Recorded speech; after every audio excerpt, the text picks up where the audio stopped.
पकुड़ी तो आपण मैंने बहुत प्रकार खाई किंतु थरे एमती मक्कार पकुड़ी बन खातु तो बहुत टेस्टी लगे।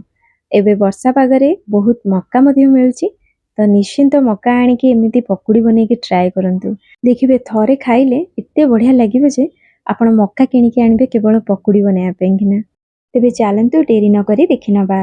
ए मक्का पकुड़ी बनाइबा मुझे नहीं जाइए दुईटी मक्का। एटा मीठा मक्का आपण चाहिए जदि ये नॉर्मल मक्का नहीं पारे। मक्का को आप गोटी गोटी करना दाना छड़े पारे कि सेमती बहुत टाइम लगी जाए से मुझे को काटि नौची। आईटी आपण मान सहित गोटे छोटिया अनुरोध करी वीडियो आपण मानक जब भल लगे लाइक करदे, फ्रेंड फैमिली मेंबर सहित शेयर करदे, नुआ आसते चैनल टी को सब्सक्राइब करदे। देखो ये मक्का को काटि नहीं आपड़ जब पूरा मूड़ी काटे ना बेसी किसी मक्का नष्ट भी हबार ना। एबे इथिरे देदेबा 3टी मीडियम साइज रो पियाज और पियाज को ये लंबा लंबा करी काटिबे तो बहुत ही बढ़िया टेस्ट आसीबो। आ पियाज आपण कम अधिका टेस्ट अनुसार मध्ये करि परिबे। एबे इथिरे गोटे चामच देदेबा अदा और रसुण रो छेचा, कंचा लंका देदेबा राग अनुसार केते खाइबे से हिसाब रे। एबे इथिरे भृसुंगा पत्र देदेबा काहेकि ना भृसुंगा पत्र बिना पकुड़ी तो अधूरा बहुत बढ़िया लगी थाए।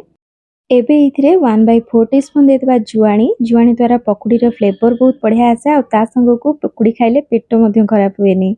आउ एठी देदेबा 1/4 टीस्पून जीरा गुंड, ता संग को स्वाद अनुसार लूण आउ हळदी गुंड। आउ पकुड़ी रे भल कलर आसिया पई अल्प टिके देदेबा इथिरे काश्मीरी लंका गुंड। एटा पूरा ऑप्शनल अछि, आपण देई परिबे न स्किप करि परिबे। एबे सब को आमे भल भाबरे गोळेई नबा कहीं एमती गोलेबा द्वारा लुण जो पड़ी पियाज रु पानी बाहरी आसो ता द्वारा आम जापर आम केते बेसन दबा। ये भल कि गोले नहीं एबे गोटे गिना देदेबा बेसन। ता संग को टिके अधिका क्रिस्पीनेस आनिया ये देदेबा 2 चामच चाउल गुंड। ऑप्शनल अच्छी किंतु पकेबे जदी बहुत बढ़िया क्रिस्पी लगिबो। एबे सब को बिना पानी रे गोले नबा, जदी दरकार हबो अल्प टिके पानी दबा। एठी मते टिके पानी दरकार हैला, मु 2 चामच पाखापाखी देइची एठी पानी। बेसी पानी देवेनी पकुड़ी रे ना, टिके सुखिला सुखिला ही बैटरटा जदी करिवे ना बहुत बढ़िया क्रिस्पी बनिबो। बेसी पानिया करदेले पूरा केमिति गोटे सॉफ्ट हेकरी भल लागिबनी खाया पेंगेना। एही भली सुखिला थिबो किंतु बाइंडिंग हेकी पड़ुथबो पकुड़ी सेही भली आपण करिवे।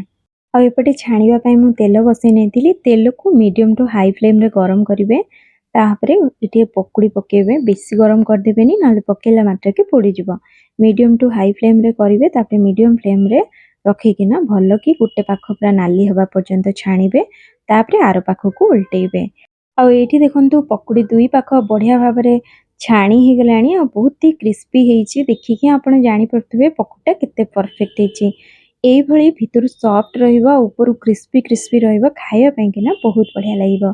ताहाले निश्चिंत थरे ट्राए करंतु, केमिति लागिला मते कमेंट माध्यम रे जणाइबे। ताहाले रहिली पुणी आसीबे एक नुआ रेसिपी सहित।